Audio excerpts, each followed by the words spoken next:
Good morning, home church. What's up, guys? It is great to be back again with Zach behind the mic. Zach, What's tell up, buddy? everybody what you were off doing last weekend. Well, I don't know how much information I can give away without getting in too much trouble with Larry, but we were out training for one of the small groups that I'm on. So, Okay. Yeah. All right. Well, it's great to have everybody back. So we were talking about it, and with Willow coming up, we've got pretty much the rest of this month scheduled out. And then the beginning of next, what we're going to go ahead and do is we're going to finish those up with Willow on the way, just kind of summer break. We don't want to have to ask people to, summer's kind of when you want to spend the weekends with your family, and coming in on a Saturday kind of throws a kink in lake plans and stuff like that. So we're going to take a little bit of a break. We are going to finish up, like I said, this month. So take a little summer break. So those of you that may want to be on the podcast, but you just kind of ruin your summer plans or whatever the case may be, we went ahead and put a little break just for us too. So that way, if we have weekend plans and stuff like that, it's always fun in the summertime. Right. So, and we have not next week. Next week we're taking off with the holiday, and then we have, I believe, 2 or 3 more weeks scheduled, and then that's when our break will start. So I know we have Michael and Sydney, and then the Bartons coming up, and then just like today, I know you're going to give your testimony since we don't have anybody scheduled today, and then following the Bartons is when I'll give mine. So, we've been, excuse me, sitting behind these mics asking a lot of our friends about their testimonies, but yet we haven't given ours yet. So it's going to be kind of cool and a little different for us to give our own. So it's really cool, and humbling to be part of, and also being able to hear everybody else's testimony. But it's going to be really cool for us to give ours as well. Yeah, and not only are we going to be giving our testimonies, we're going to be giving our testimonies in our brand new baseball jerseys. Zach, tell me exactly how, if there was, besides beautiful, if there was another word to describe these bad boys, how would you describe them? I would say for the price, they are very, very high quality and pretty pristine for ordering from a third-party company overseas. So I thought they were insanely well-made and very high quality. It's super lightweight. I was pleasantly surprised when they came in the mail. Yeah, and the thing was, too, is it wasn't that long. It didn't take that long to get them. I figured the quality would be, okay, and, everything would be for $75, Right. I was like, the shipping alone, there's no telling how much does that eat out of that cost. So what's this going to look like? Right. Is it going to even have the right name and stuff? What's going on here? Upside down letters and but no, I'm pretty impressed. Yeah, I am too. $75 each, and it was, I believe, free shipping.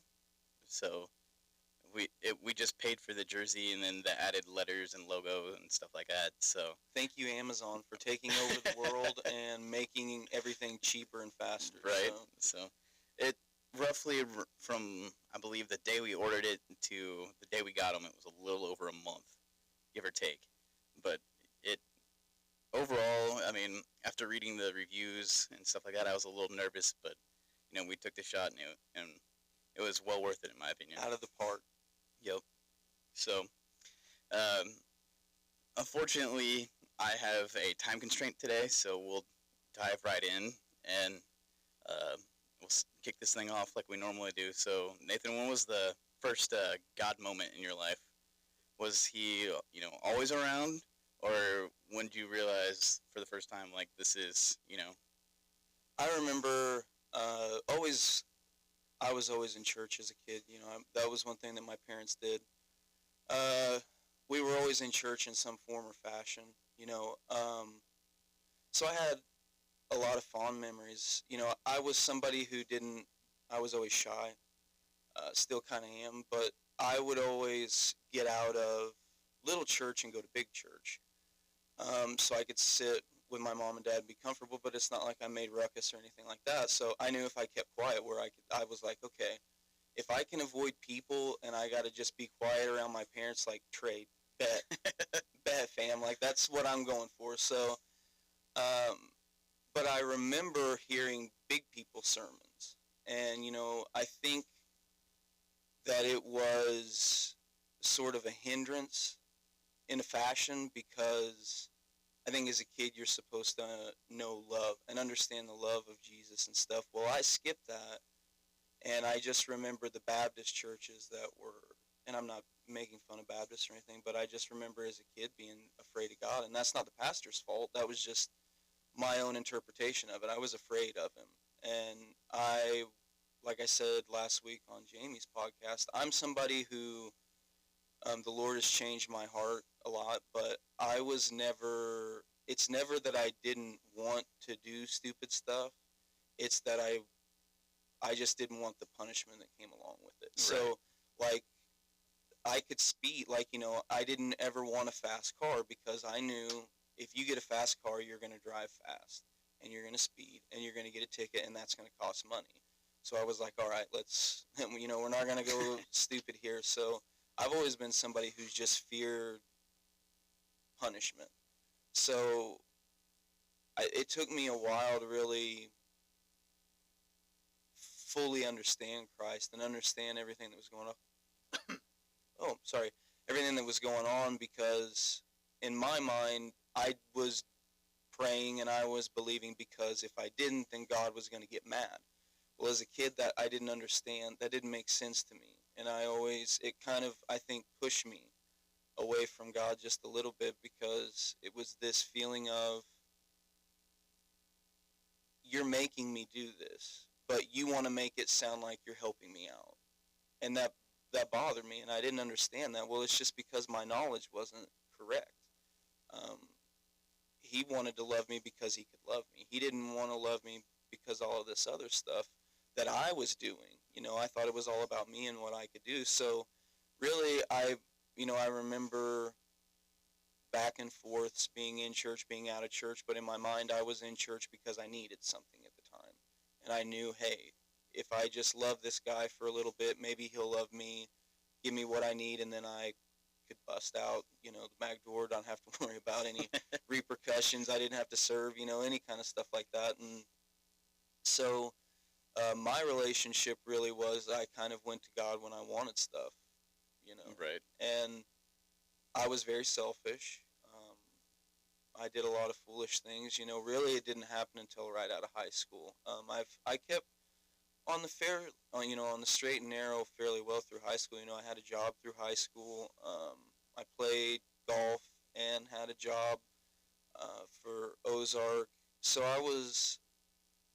and senior year, I was just ready to get out of there. I was like, I'm ready to go.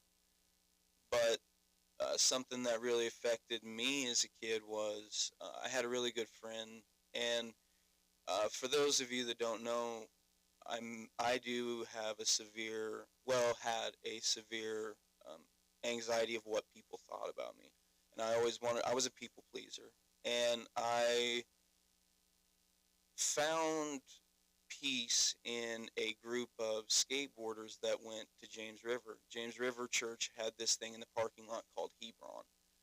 And it was cool because my mom trusted it because it was a church. Right. And I could get away from the house. But the skateboarding group, you could be fat, you could have on yellow shoes, you could have spiky hair, you could not have your hair done nice. And the skater kids accepted you because they didn't care who you were. And that was cool because to me, that's like what Jesus, that was just Right. one of the, I wanted to take it the next step and be like the rebel, skateboard kid, because I was a rebel, boom. But really, when it come down to it, they were the ones that accepted me. And I always was like a bigger kid, So, me and my best friend, his name was Blake Seacrest, we got in an car accident, and that was really whenever things started to change for me. And that was going into like freshman year of high school. So I tore my trust from my parents. So really, I'm somebody that was my crew, my skateboarding crew.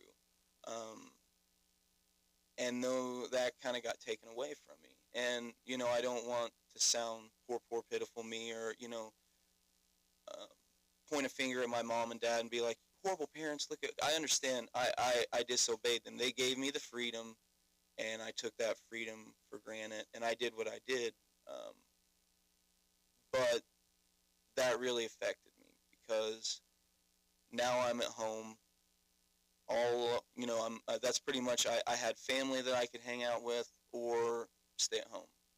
So um, I hung out with family a lot, my uncles, which was cool because but I grew up fast. Like I hung out with older people a lot. So to me, I like that because I was mature enough to let my crazy stages of my life just be a little stage. I didn't. I'm not 50, 60 years old. Abusing alcohol and stuff. So that was one thing that was a blessing. Was it seemed like the hanging out with my grandpas and my uncles, they would tell me, "Man, enjoy it while you're young. Enjoy it while take it from me. You enjoy everything." And so the Lord's blessed me with a lot of memories, a lot of good memories. But it wasn't until really about 3 years ago that I had my first um, really felt like and knew Jesus was real. I always felt like, but I went to him because I needed stuff. So it wasn't until I was like 30 years old.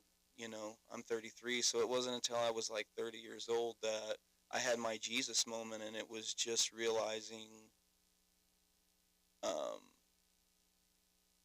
that I could accept his love, but the understanding is I always felt like, hey, I'm doing God a favor by going to church every morning. And it's like, no, you're not doing God a favor by going to church Sunday morning. Like, that's for you. And I was always greedy with money. And so that was another thing in life that really drug me down a little bit, uh, was greed of money and stuff like that. So being able to really understand the love of Jesus wasn't until I came to home church. And so I've been in church really all my life. And that's not me trying to brag on home church because we're on the podcast. It truly wasn't until I came to home church that I had my first Jesus moment because like I say, as a kid, I knew what Jesus had done for me, but I was always afraid of him. And it wasn't until I came to home church and I felt the love, and I began to realize that it's not about what Dana and what Jamie talked about. It's not about the amount. It's about the quantity or the quality of, Right. Yeah. that time. And so realizing that all these years I had been chasing my tail because I was just trying to help myself out and realizing that's not how God works. So yeah, that I know that was a long way to get to when your first Jesus moment was. And it's like I said, I've always known who Jesus was. I've always known what he did, but I didn't appreciate that Right. Just kind until of took it for granted. yeah. Yeah. So Um, so your first Jesus moment was when you kind of got into home church. So that's really cool, where you felt his love the deepest. So let's go back a little bit. And uh, when did you first meet Brooklyn? Was it during kind of that skateboarder rebel phase, or a no, little bit after that? Brooklyn was the phase of really changing my trajectory towards life because so my parents they divorced whenever I was 19 years old.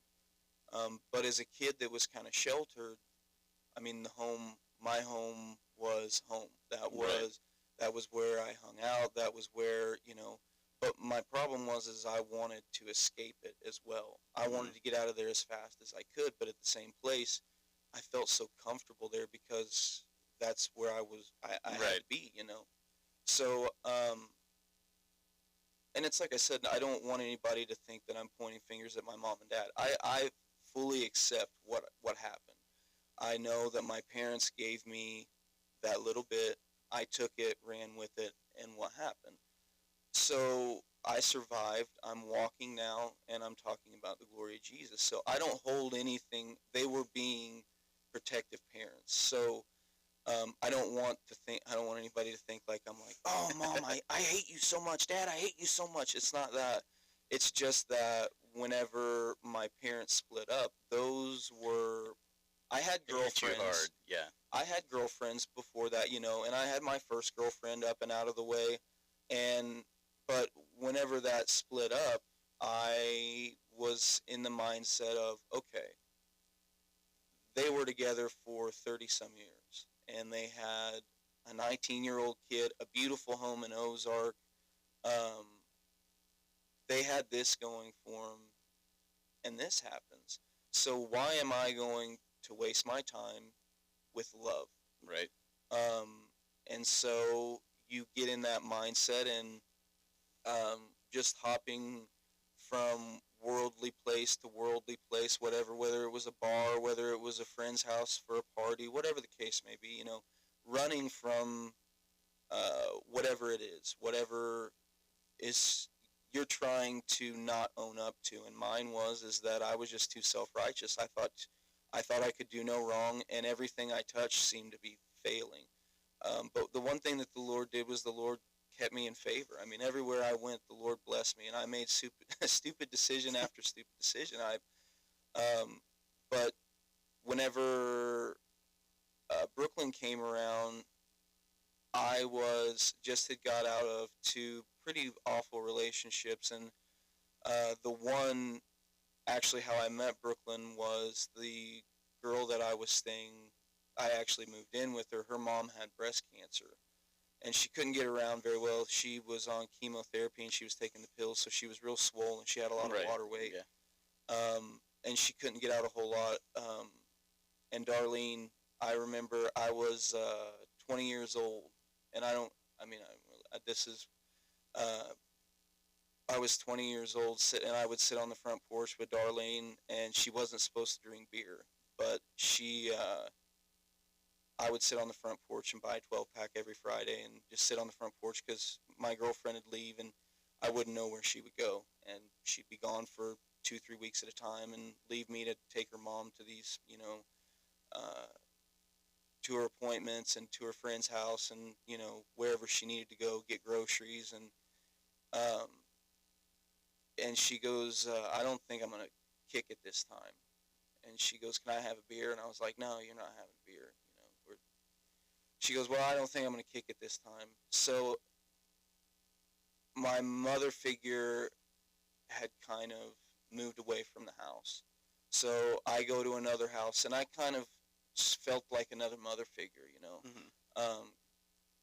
She goes, well, she died. She's passed, and she was a great woman. But to go from that to the girl was cheating on me. So I ended up moving back in with my dad because my sister was kind of on the verge of getting ready to move out. My dad he didn't enjoy being by himself. So I moved back in, and Brooklyn worked with the girl whose house I was staying at with her mom at Subway. So I just got tired of all of it, moved back home, and Brooklyn just couldn't. I mean, this thing walking around single, she couldn't take it, boy. She called me up, hit me up on Facebook, boy. She couldn't stand Slid it. right into those Yeah, DMs. she did. I said, look, girl, let me get out of Thanksgiving here. Let your boy kind of Let it marinate for a minute. Yeah. So it was, I think we hung out a couple of times, but I asked her if she wanted to start dating New Year's Eve. Nice. My dad wasn't a man like that's one thing that I do go to bed early. I do, like, my mindset is I hung out with an 80-year-old man for like 7 years of my life. My grandpa, the summer I'd go up there and stay with my grandma and grandpa, and he was the definition of old man. Hunched over, old man noises, just talking trash on the neighbors and stuff. Like, that's who I grew up with. Going to bed at 9:30. You sat down and watched the news at 9 to 9:30, and then when the world news kicked on, he shut after the TV. Those lotto numbers. Yep, he shut the TV off. Grandma had she had the old gospel, like the Gaither vocal band playing in the to go to bed to and stuff like that. So,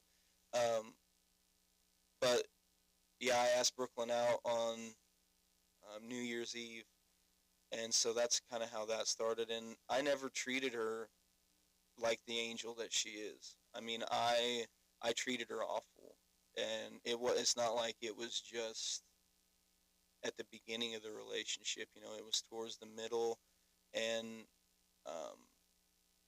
but the Lord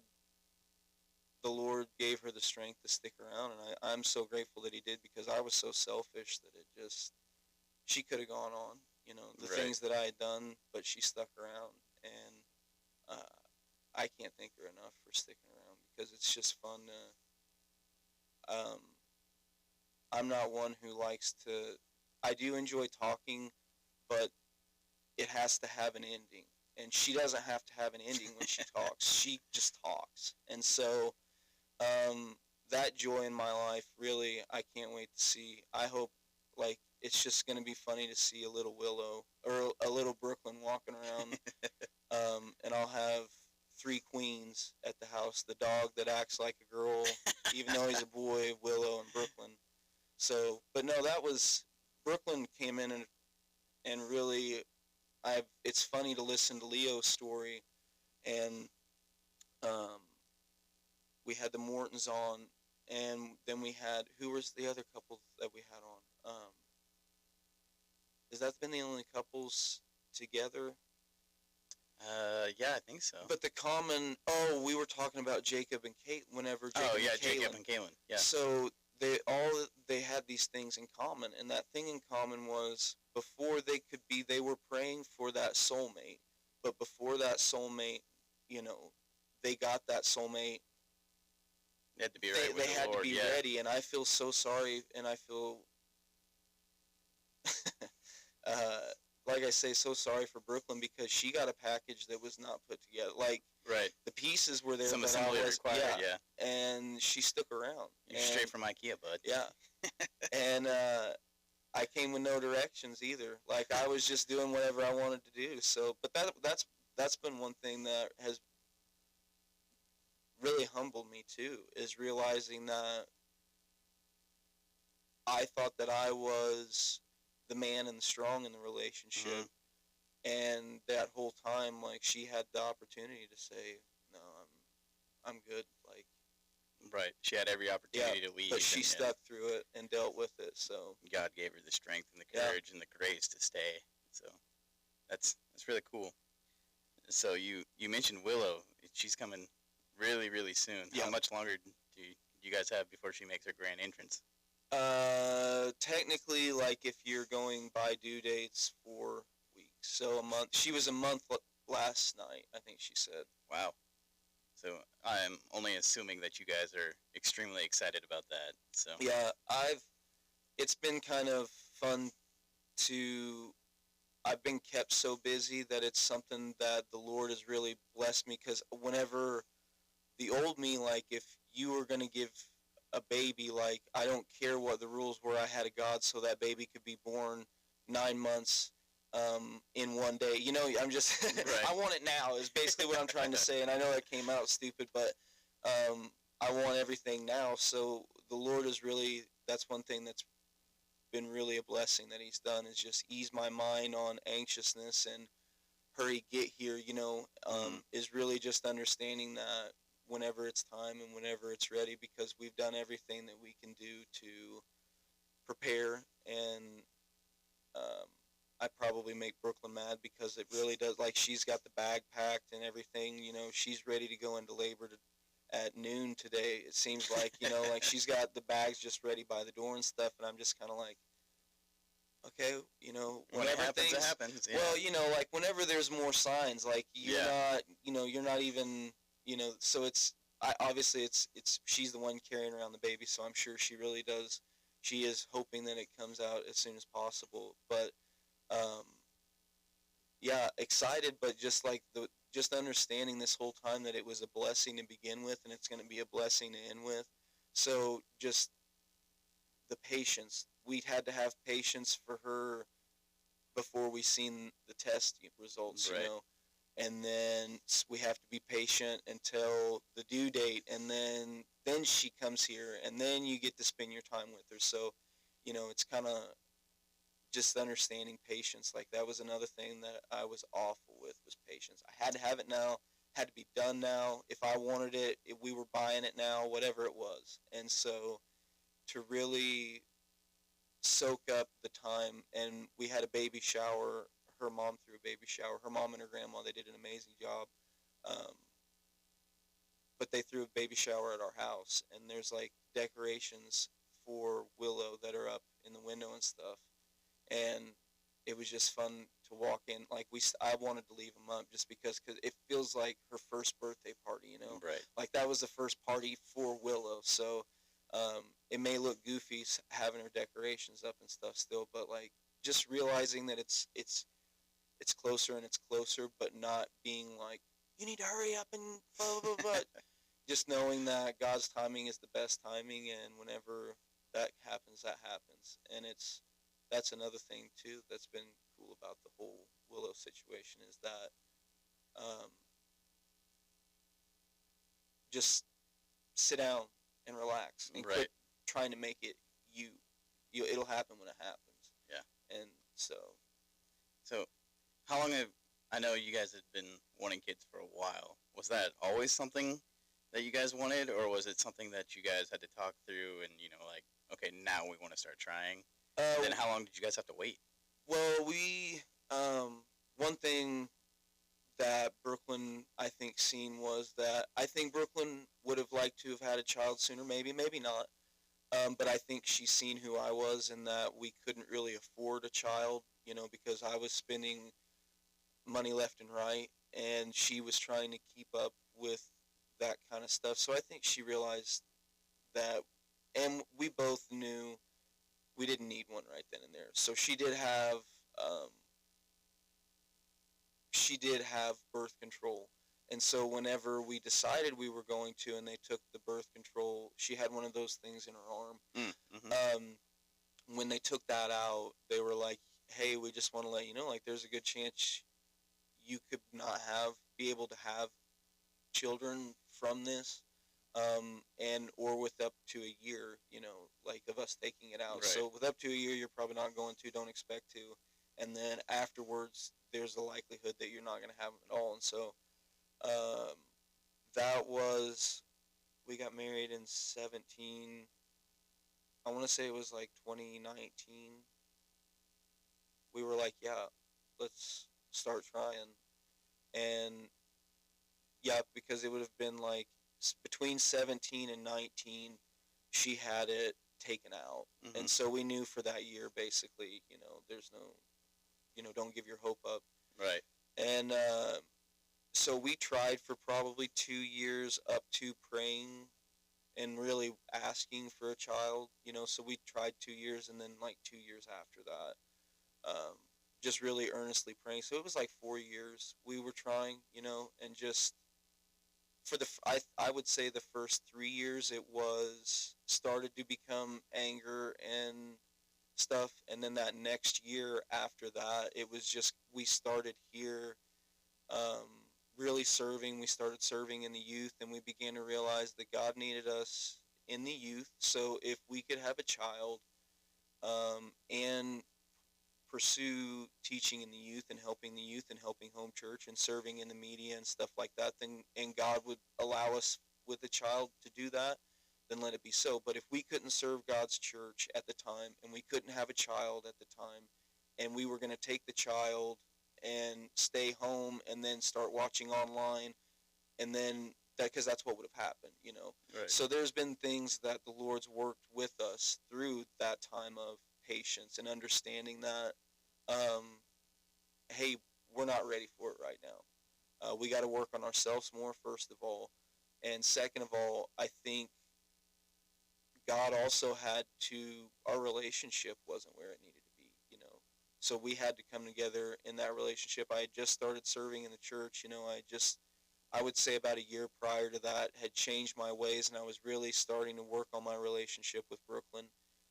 So, you know, there was just a lot of time that I would say for about the last year of it, I really understood what was going on. And I really started to understand, okay, well, this just isn't our time right now. Right. And, you know, there's people that are going to say, wow, you're 30 years old and having a kid.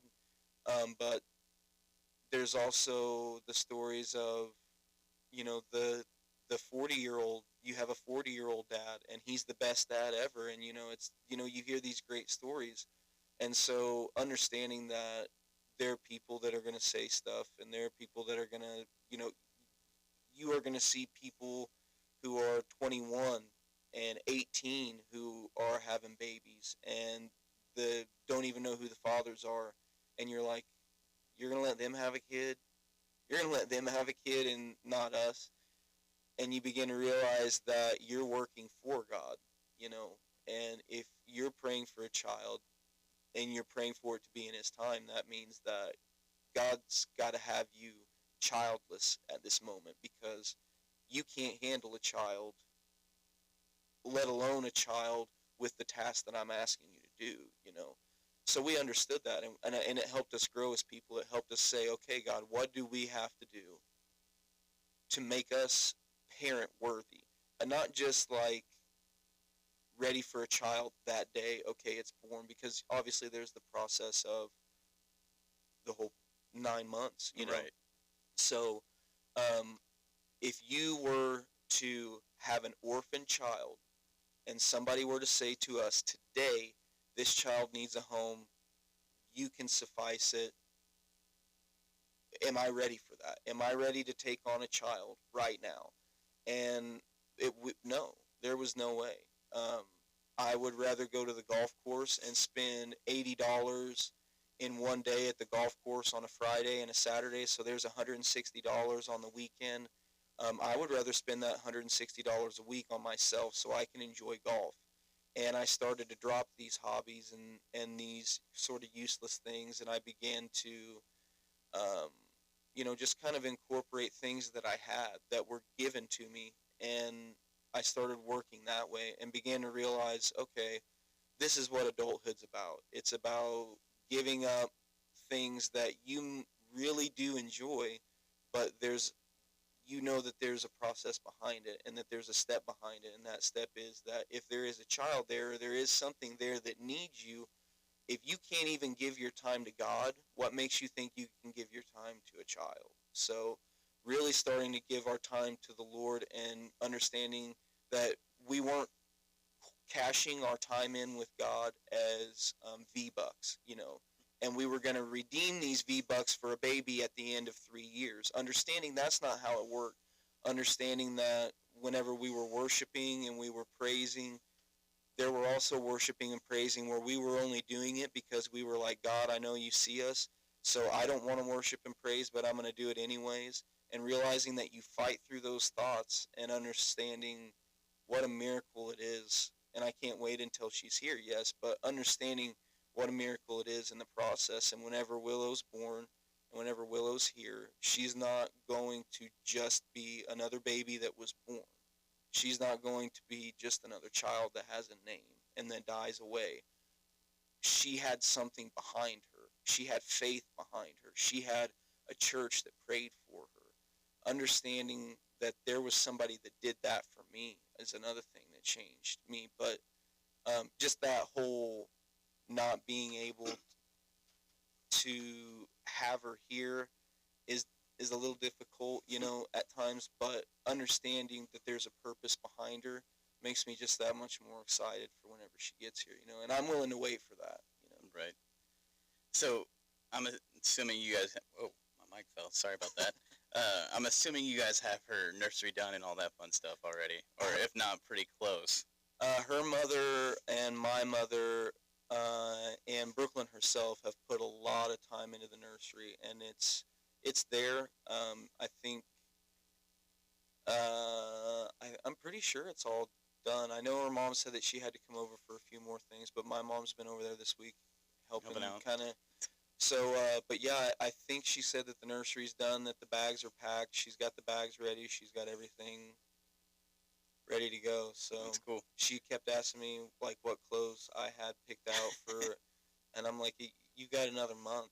And she was like, yeah, I know. And I'm like, I'm gonna want to wear those pants sometimes within that month. So yeah, and realizing that I'm also not like we're not that far away from The the hospital. hospital. Yeah. You know, it's kind of, but no, she's just ready for her to be here. So Right. So, have you read any books or anything like that on being a parent or childbirth or any of that fun stuff? No. First of all, I don't do good with like sitting down and reading books that like that. Um, I love the Bible because, like, to me, it's authentic. You know, like it's Right. and I understand like these other books that people write. You know, they're people's ideas, and you know, people say the same thing about the Bible. But anyways, no, we went to the class that was a sleeping class, and that one was really knowledgeable. You know, as far as you don't want to bring your baby into bed with you, like if you're going to be tired, you know, obviously if you're awake and you're aware and you want to lay in bed, but you know just how many deaths that there were Right. from Yeah. Don't that. actually fall asleep. Yeah, bro, that's what they started the class off with, was this mom, like, there I was, just really tired and wore out for being a mom, and I'm like, oh, why did you? That's the class Leonard skipped out on. Leo skipping out on classes, old bud. But no, it's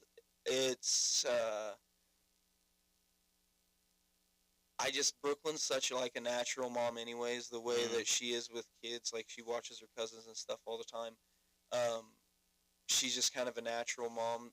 And then my mom babysitting, you know, as a kid, hold their head like this. Don't touch this. Don't touch their top of their head. Don't do this. Don't do this. You know, and so she didn't let us watch them. You know, she was always around, but she would always, hey, no, you can't. No, that's a baby. You got to watch its neck. You got to, and she would tell us while she was, you know, changing them or, you know, Right. feeding them what, you know. So always being around that, it's kind of been one of those things where it's not sort of, I don't mean to say this in a cocky way, but it's just kind of like, I'm so used to newborns, like with her cousins being, I mean, she's got, it seems like it's just 9 of always them been now, there. but Yeah. yeah. So, I mean, her aunt, it's like, ever since we were together, it's like every other year her aunt, there was a baby, so it's like, Okay.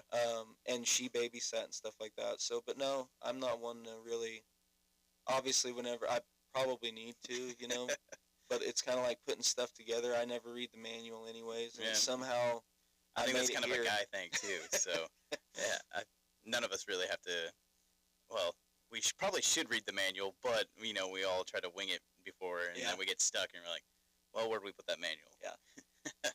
But so let's go back a little bit, and I know you've mentioned on some of the other episodes that you and Brooklyn had some troubling times there for a little bit and stuff like that. So if you want, let's dive into that. I don't know how deep you want to get, but let's dive into that. I know you guys had a little bit of money issues, and you've said several times that you were selfish and stuff like that.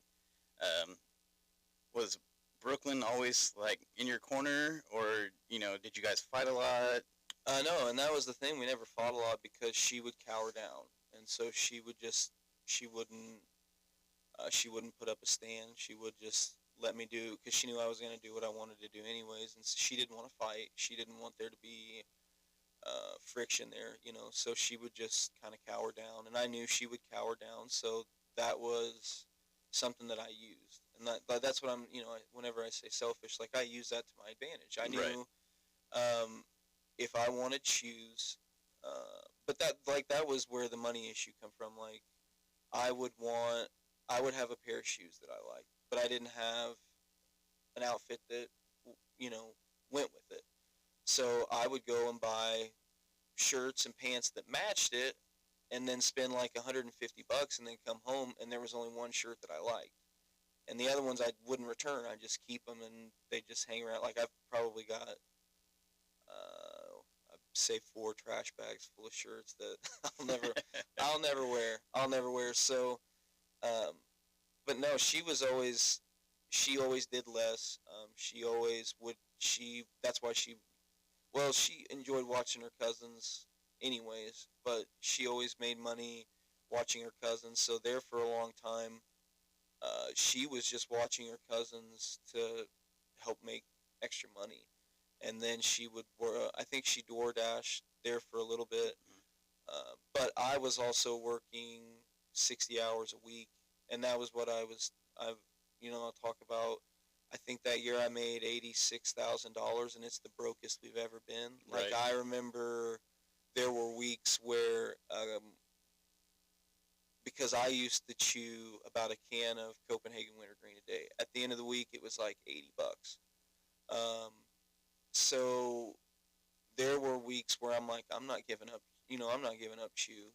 So throw it on a credit card. Well, then, you forget to pay the credit card bill, or, I not necessarily forget to pay it, but just don't want to pay it because Right. you want to keep that 40 bucks for this week, so that way you've got enough money to make sure, but then you've spent that 40 bucks in the gas station in, one trip, and you did walk out with nothing, not even gas in the tank. It's like, man, I ate just a hot dog. What happened?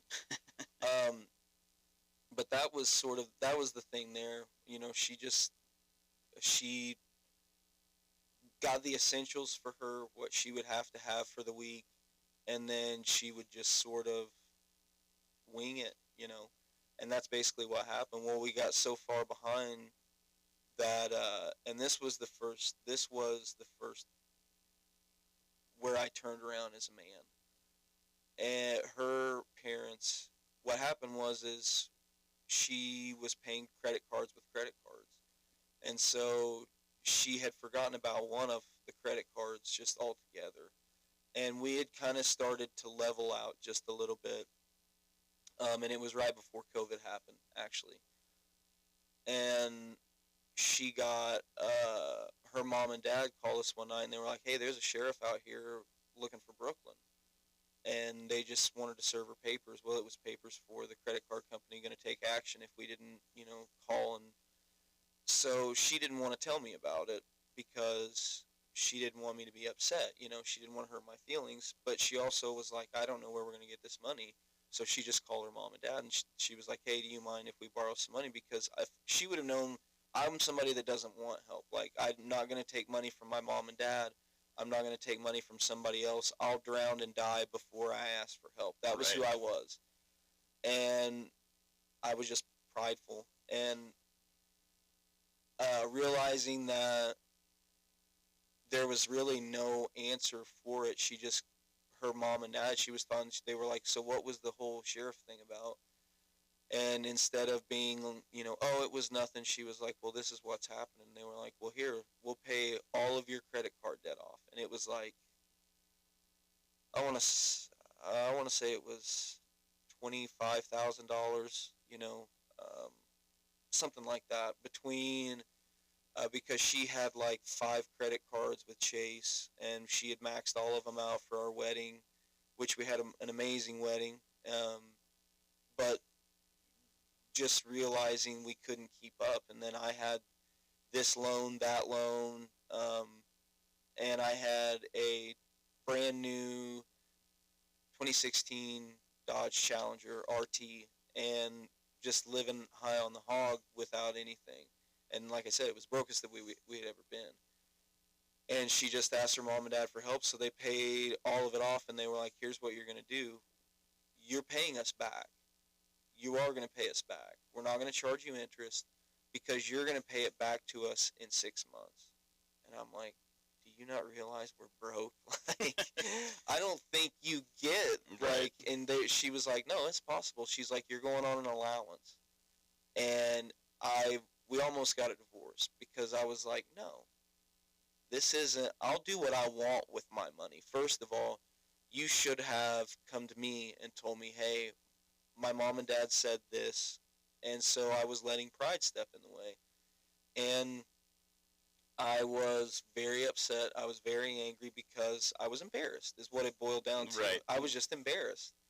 And I never will forget laying on the couch one night, and I was mad, and I was going to make Brooklyn pay. You know, I don't know how, but she's somebody that if, you know, I don't talk to her for a little bit, she knows something's wrong. So if I don't talk to her for a full day, so I would just leave the house and not tell her where I was going, just childish, stupid stuff like that. And I was sitting on the couch, and I had realized that this could be a blessing. And I'm like, we could pay this off in 6 months, because I was losing sleep about it. I wouldn't sleep at nights. The only reason I would sleep just so I wouldn't have to get up and face the day. And so that came with pills of sorts, that came with alcohol, that came with whatever it was, um, in a low place. And I realized that I just assumed I couldn't run away from this stuff. So maybe this is a blessing, and all I have to do is endure 6 months of an allowance. I was like, 6 months of an allowance? That's less than a year. And at that time, COVID hit. Boom. So we couldn't go anywhere anyways. We couldn't do anything. Nobody could do anything. So we're paying this debt off like crazy because I'm going to work, and I'm getting paid very, I say fancy, very hefty, because we were essential workers. Right. We made boxes. So here we are making boxes, and I'm making $28 an hour on top of that. So we're just stacking it up and paid this debt off. And it was after that, after kind of COVID had settled, no, not settled down, but it had taken a jump from you can't go anywhere to Yeah, they just a loosened the reins mask just a little bit. Yeah. and then it got to that point. Well, I had canceled my gym membership because COVID. Well, my father-in-law had a gym inside his garage, and so I would drive. I lived. I mean, well, I lived not too far from the new Sam's that they built. Yeah. Those apartments back there.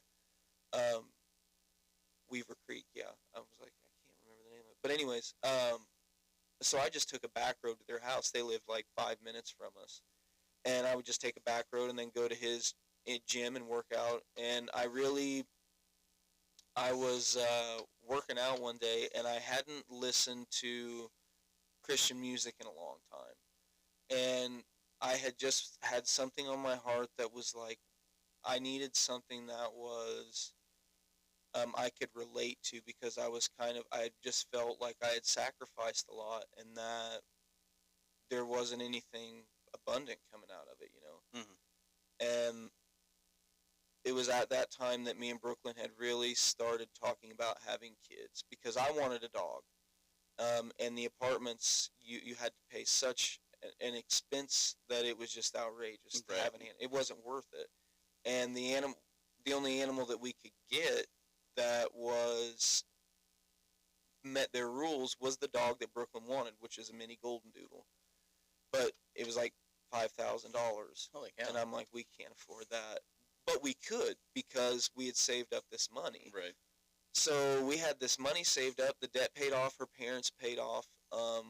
And it was really the need for a dog, or a want for a dog, because I was like, man, I just feel like I'm not doing anything with my life.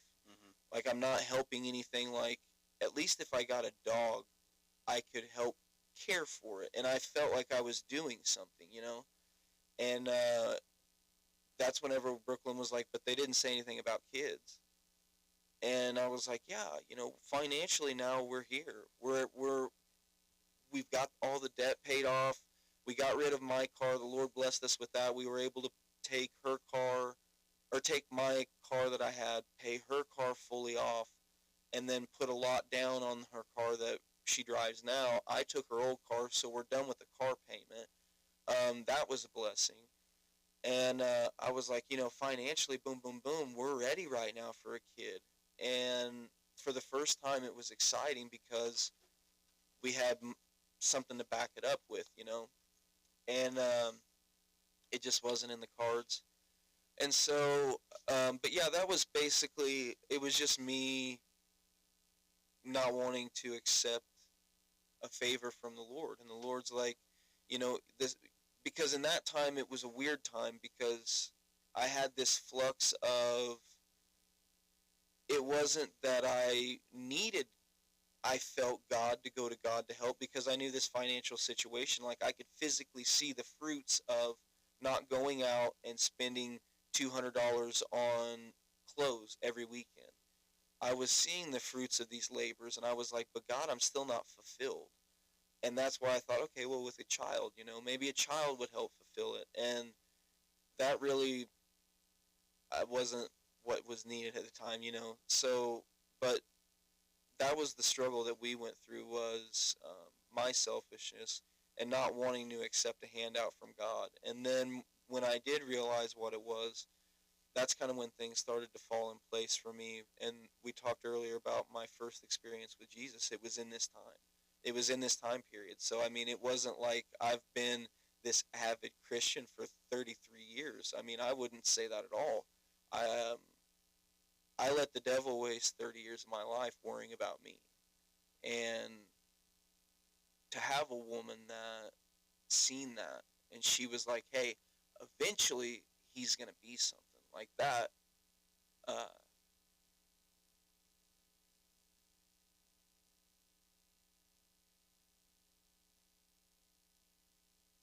I don't, It's a game changer. Yeah. So uh, I don't, there's nothing, I don't deserve anything. I don't deserve you as a friend. I don't deserve this church.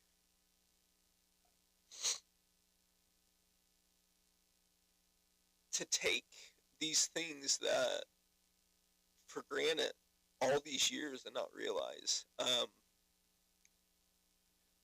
I'm sorry, there's just nothing that I deserve, but he's given me everything. And whenever, for 30 years, I just took from him and never gave.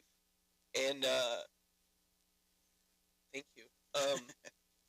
To have the devil tell you all your life that you're a loser and that you're nothing, and that you should be scared of your God, and then to come here and the floodgates just open. It's amazing. And that's why that's why I wanted to do this podcast was because I felt there were people that need to tell that side. right. And there are people that aren't going to give praise reports every Sunday. And that's one thing like with the youth is I really want them to understand that, and I know it's not through me, but that's one thing that the Lord's really put on my heart is you have to realize that there is a sacrifice, there is a give, but the Lord, you have to prove that you love him. It's not that you have to prove that you're worthy. You have to prove that you love him. He just wants to see that you love him. And I think people don't realize just how simple, like whenever I text you and tell you that I love you and I don't take your friendship for granted, it's true because I used to be so selfish, and whenever I don't talk, I want you people, I want everybody to understand that if you find me not talking, it's because I'm either really, really tired or I'm really, really interested in what's going on in the situation. Because for years, whenever I would listen to somebody's story, I would just wait for them to stop talking so I could tell a story. And if I did listen to somebody's story, um, it was because I enjoyed it. And so being able to just not have a voice in my head being like, oh, I've done that. Oh, oh, yeah, yeah, yeah, yeah, yeah. I've done this. I've done this. I've done this. Let's talk to him about this. Let's hurry because it's like I've said before on here. If I said everything that was on my mind at one time, there's no three things back to back that are alike. I've thought about why is this thing over here flashing? I've wondered about is the keyboard dead for tomorrow? And I've looked over here at the box ear flaps open and I want to tuck them in. All in the same thought and also thinking about the glory of God. So if I'm ever quiet, I don't want you to think it's because I'm not interested in you. It's not because I don't want to talk to you. I do. I enjoy. That's what I do for a living. I talk with people. I stand in a, and the Lord's blessed me in that. But I, it's always funny to me to realize the person that I was and the person that I am and the person that I was. How I'm not sure I understand. I don't. Doesn't matter, Siri. But the thing that really is the cool part is seeing the person that I used to be and not wanting to ever go back to him. And I Right. praised God for that because it took a lot of heartache and a lot of pain and a lot of sorrow and anger. That I still have a lot of anger to this day pent up, and part of me right now wonders, why do I have to keep it in? And then the other part of me is like, why are you angry at all? You have no reason to be angry. And so you have these thoughts, you have these turmoils every second, and just to realize that God's still there and that I don't want to be that person anymore is it's just such a blessing. Right. And to look back and just tell that story, it's just how selfish I used to be. I just feel so bad for Brooklyn, but I also feel so bad for God because he was still keeping me alive. And there wasn't, I've never missed a meal. I've never missed a meal. Um, just to, whenever you say it out loud, like I can think it and understand it. And I do, I thank him every day for what he's done. But when you say it out loud, you pick up little things that you never picked up before that God's done for you when you say just something simple. Like saying that I was too selfish to accept a handout from God. And whether it is, whether it's um, you're too good, you're too strong to accept a handout. Um, I don't, I don't need their $500. I'll get it this way.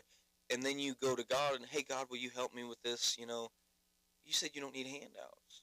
You got it yourself.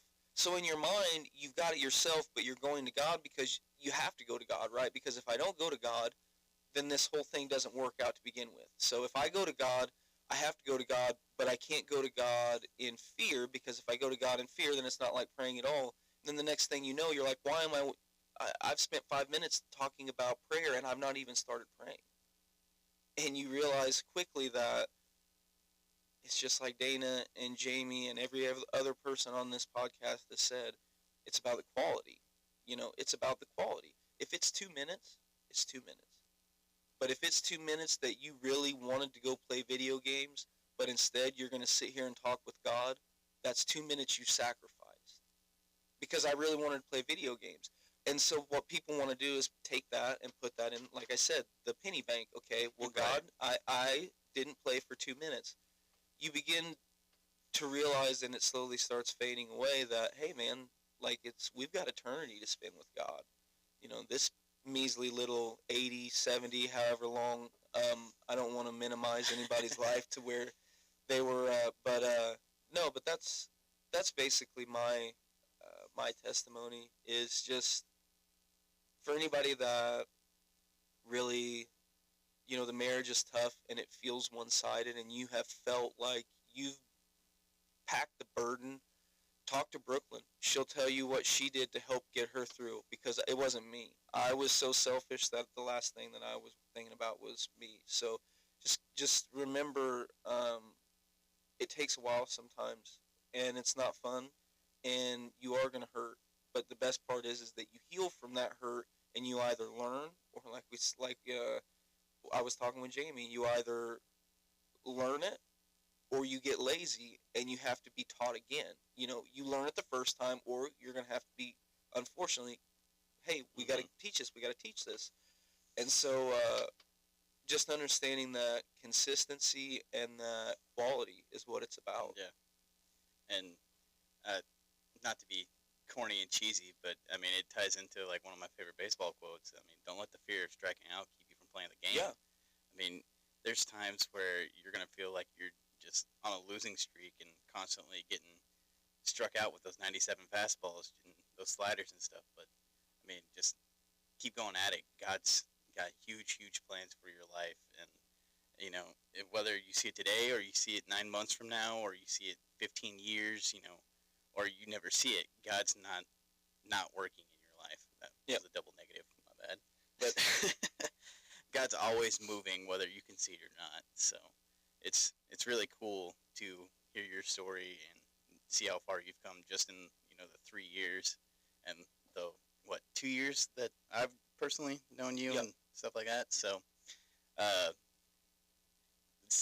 go from the less heavy stuff and talk about what your story is from how we met and stuff like that. So I know we've touched on my version of it a little bit, but what's your version of our friendship and how we met? Well, the first thing that, like I said, the first time that I came into home church and realized that the same gentleman that was out front with a stop sign like a madman was the preacher, and he was willing to do that. And then I started to see, oh, the same people that lead the youth, or not the youth, but the that are leading the young adults, he serves in the media. His wife sings. His wife helps with the kids. Like, there's not just one person doing just one thing. Like, they're doing a lot of things. And that's one thing that my family has, and I know this is a cutoff, but one thing that my mom and dad instilled in me was a very good work ethic. And you earned what it was you brought. Whatever you brought to the table, you were going to see the fruits of that labor. So Right. if you work hard, good things, or, not necessarily good things, but you're going to see the fruits of those labor, whether it's a clean house, whether it's a clean vehicle, blah, blah, blah. So understanding that I could do multiple things, I was like, that's right up my alley. I love multitasking because, like I said, my mind does I think about so many things at one time. I love it because I can think about the screens and the TV and the lights at the same time, and it keeps me moving, because if I get bored, I get non-interested. Right. Well, I have slides to click, lights to turn on, this to move, that to move, and it was just so seamless and smooth that the thing, and everybody's like, what does this have to do with Zach? That leads into this. I was like, okay, so just how friendly are they? Like, are they your typical churchy, oh yeah, hey, and then whenever we pull up to Big Whiskey's on a Friday afternoon, Zach's drunk at the bar, like, what do we got going on here? Like, is it your typical, this is because whenever I say, I was conscious of God, I always knew about God. I always, so whenever I walked into home church, like, it was like, okay, so you got to fill the people out. Because it was the first time that I dove back into the church in a long time, and let alone to serve. So had it not been for serving back here in the media, I don't think our friendship would have clicked like it has, because Right. I became close. I mean, it's hard not to become close with Leonard and Michael and Dalton and all those guys up there. But I think the reason that people from the band and from the worship team and the media team click, because we spend a lot of extra time here. Whether it's practice on Tuesdays, we get here early Sunday mornings. So one of the things that just creates natural, you're going to have to talk. You're going to have to communicate.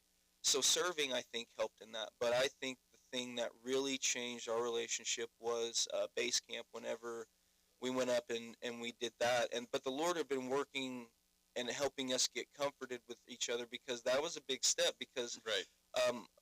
and it wasn't like Nathan and JB and everybody else. Yeah. everybody else. It's not like they disappeared, but they sort of, Nathan and Dennis were like, hey, there were times where they were like, you two head this. Right. So we had to lean on each other, and that, I think that was critical. And not only did you have that, but I think you had but the happening. Oh yeah. Which obviously we had kind of started the whole podcast talks and moves and stuff like that at that point. But we were both in uncommon territory, and it wasn't Winfield. There wasn't 15 guys from church that we knew.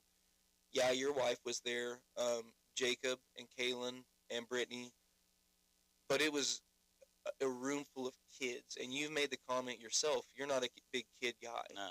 Um, Don't get me wrong. I mean, yeah. I I like just, as kids, far as you know, being a youth pastor. Yeah. I mean, more I power should have to you worded guys. that better. Yeah. No. You did fine. But yeah, that was my thing. Was we leaned on. It was just comforting to have you there, and it seemed like we were just hanging out at a church that weekend. Right. And I know that there was a lot more that went on there, but I mean, it was just fun memories. I hadn't been to Whataburger yet, and so we stopped by Whataburger. But I'm somebody, I don't sleep good. Like me and my dad, we go on fishing trips in Arkansas, and I don't sleep away from my own bed very well. Like, I can eventually get there, but I'm only going to get about 4 to 5 hours of sleep, Right. typically. So whenever it came to being up late and all this stuff at that happening, you can get temperamental, and you can get sort of a vibe of just worn outness, and I didn't feel it in our group. It was just comforting, and we had each other, and we were all generations of home church people that were put out into a different part of the world. And I know it wasn't like we were in a different country, but I mean, we were in a completely different atmosphere. Right. So, but the young adults, and then the eating out after, just realizing that the company that you keep is how it's going to be. That's what you're going to be around. And so whenever we would do the young adults nights at golf, or hanging out at your guys' house doing a game night, whether it was the night that we did the Christmas at Amber's house. Oh yeah. It's just, there were so many memories of just being welcomed and not judged, and realizing that, I mean, I don't want to, I'm not trying to, name names or anything like that, but seeing people be people outside, and then not try to hide it whenever it comes to Sunday mornings. Realizing that, Being the same people and being authentic, the same person you are Friday Yeah. night is the same person you are Sunday morning. So and knowing that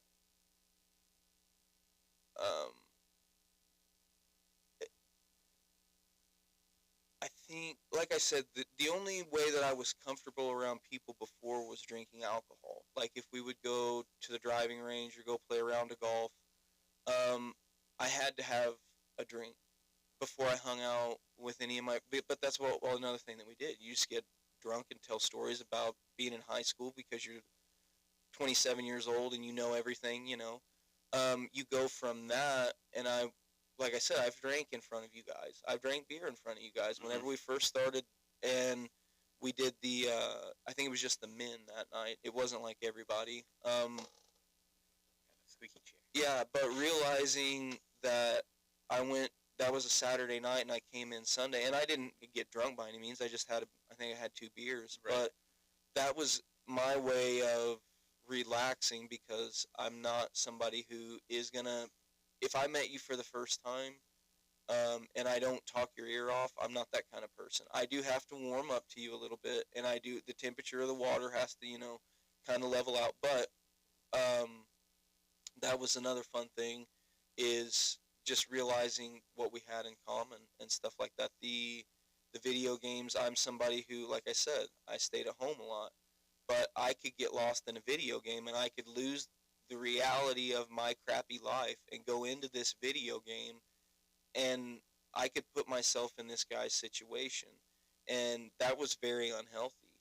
But the thing that I've done now is I can just enjoy playing a video game. Like, I'm not Right. putting myself, I don't play it to lose reality now. It's Right. just fun to play a racing game, and it's competitive, a basketball game, baseball Right. game. And there are a few games that I play that have good storylines, Red Dead Redemption, but they're just fun games to play. But no, just having commonalities in sports and in all those kind of things. And it's interesting because me and Clay Woolley were talking about this at work the other day, and well, it was actually when you dropped the jerseys off. Mm-hmm. And he was like, so is that what you and Zach have in common is baseball? And I was like, well, sports. And he goes, yeah. And I was like, well, like, he's not a big sport. Clay's like not a big sports guy, Right. but he'll cheer for, he'll cheer for baseball. Like, he likes baseball and, the Chiefs, he'll cheer for the Chiefs. He goes, yeah, I'm just not a big sports guy. And I was like, yeah, but that's what's great is me and Clay, I'm not a car guy. Like, I really do like the cars. Yeah. I am a car guy, and as if you are talking about want to drive them, you know what I mean? Yeah. But as far as, hey, will The you get this mechanics thing of 'em, yeah. going? Hey, No. That ain't me. Oh, bud, you I'll gonna hold have that call- flashlight for you. Ting-a-ling-a-ling-ling, Larry, I need your help. But me and Clay, really, I mean, what do we have in common? I mean, I guess it started out with his daughters in youth, and he comes to youth, and so it starts off that way. But we both love Christ, and I have like you, I do have a true love for Clay. Clay is like a brother to me. Clay, Right. I know that it's not Clay's business. James Automotive isn't Clay's business. But Clay was just the way that he's been with me. He's taken me under his wing. He's like, hey, man, he is I know that I'm allowed to, we've got worship music going on, but he is that little bit of Christ, that light that I need to keep things going some days. Hey, man, keep your chin up. Remember, God's watching, just a little, Right. but he made the comment, and then I just say that that's what's cool about home church is we were able to link up through sports, but like Michael, it took me a while to get a relationship kind of going with Michael McNair. Right. But it's weird. We can talk to each other now, and I miss him because, I mean, there's Sundays where he's here, he's got to work, Sundays where he's not.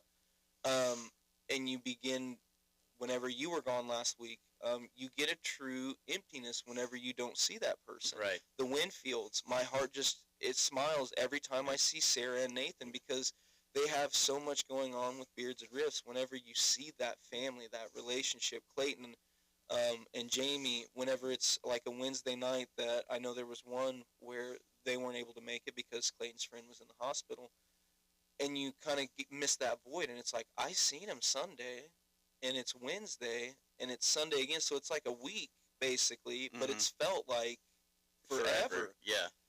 And that's just an attribute to the young adults' nights. That's an attribute to after churches, the young adults going out and eating together. You make people feel welcome. And whenever the first time that we went to Brick Street, or Bricktown, Brick Street or Bricktown? Something like One Big of them. Street. The Either one way. in Springfield Yeah. by Colton's. Whatever that one is.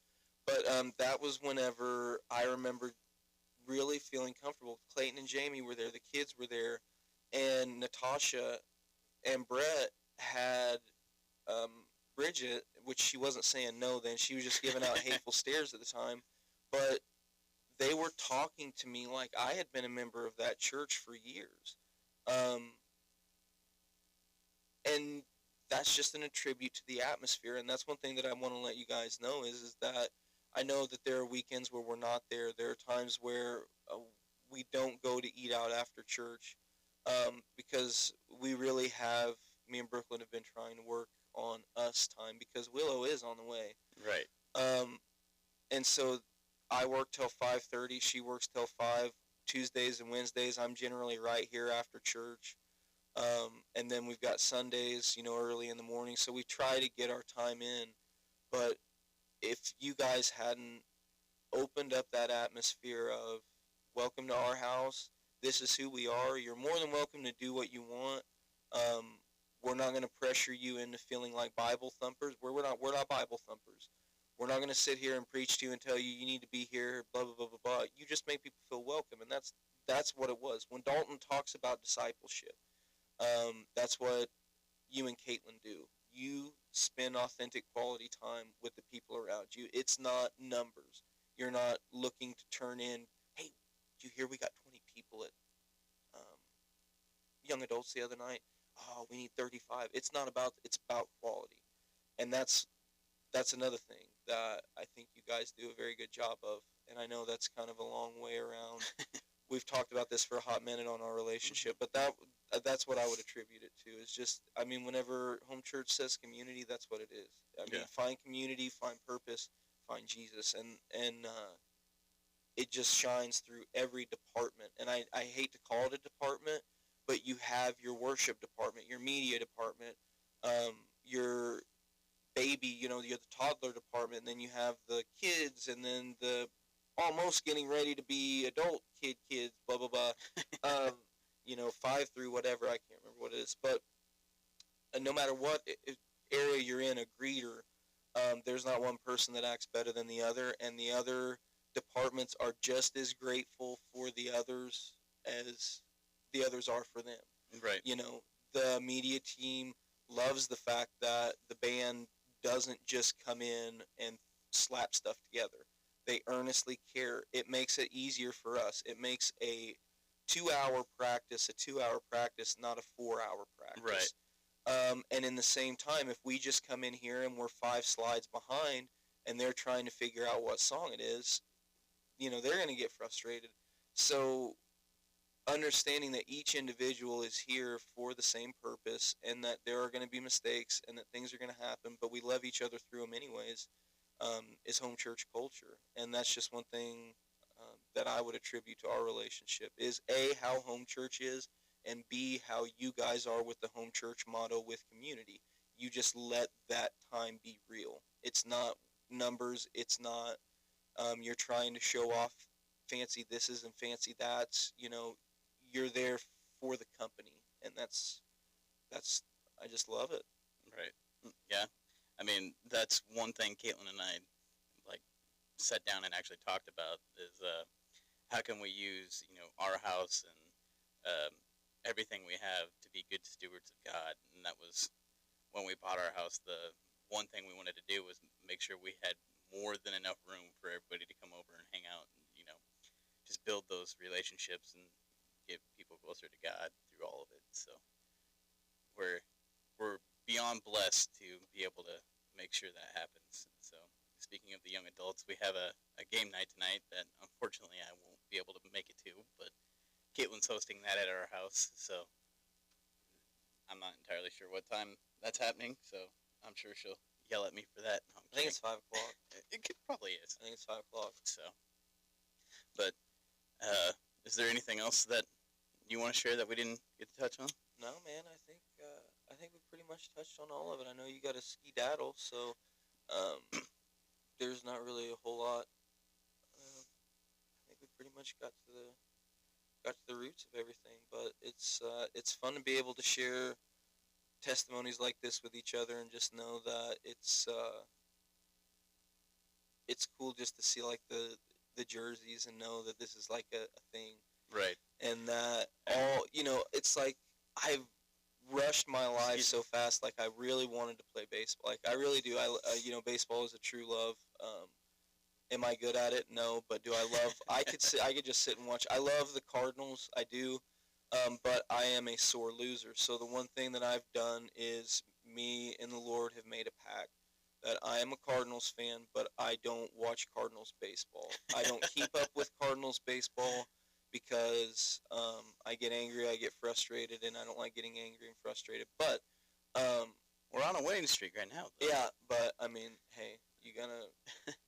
But to see the jerseys and to be like, we're a team, like we're Right. a home church team, and we've got this thing, and we're doing it for God, And I know it may be corny, or whatever it is, but like to see it and realize that, wanting somebody that wanted to wear a jersey, and play for a sports team, but just I didn't have that drive, I wanted to, but I was just like, no, I probably won't be able to. So I never even gave myself a chance. I didn't even try. But you really feel like you can wear a Cardinals jersey, but it's like I'm not a Cardinal. Like I'm not Right. I'm a fan, yeah, but these make you feel like you're part of a team. Like Right. we're suiting up, oh bud. We're getting the flat bill hats with the logo on them. with the logo, yeah. coming, cleats, warm ups, zip ups, rain jackets. Breakaway pants. Oh, bud, I'm gonna have me arm warmer. What are them sleeves? Those arm sleeves. Oh, yeah. Full arm Yep. sleeve. The next podcast with my baseball glove. Come in here with the full yachty gear. All right, ladies and gentlemen. Well, we are going to go ahead and head out. I appreciate you guys listening in. We do appreciate each and every one of our listeners. We know that some of these can be long. Some of these can kind of be stretched out, but again, we're just letting the Spirit work, and whatever's brought up and whatever's talked about, we don't have a script for it, and we appreciate each and every guest, each and every person that gets on here and tells their testimony. I don't have anything else, so I'm gonna let you into here. Is there anything that you and Brooklyn want us to be praying for you guys? She's just having a real tough time right now. God's been really good, and she's had a fairly I don't want to talk for her, but as far as I can see and hear, and the complaining and stuff like that, is she's had a fairly decent pregnancy up till about the last 3 weeks, it seems like. So she made the comment last night. She's like, I would have her right now if I could, and I'm like, oh wow, like I mean, yeah, she's a month early, and she goes, yeah, I know, but just pray for her and strengthen that, because I know it's probably not much fun to do everyday tasks. Yeah, getting her bigger and all that fun stuff. So, it's starting to get extremely uncomfortable, I would imagine. So. And she made the vow that she didn't want to.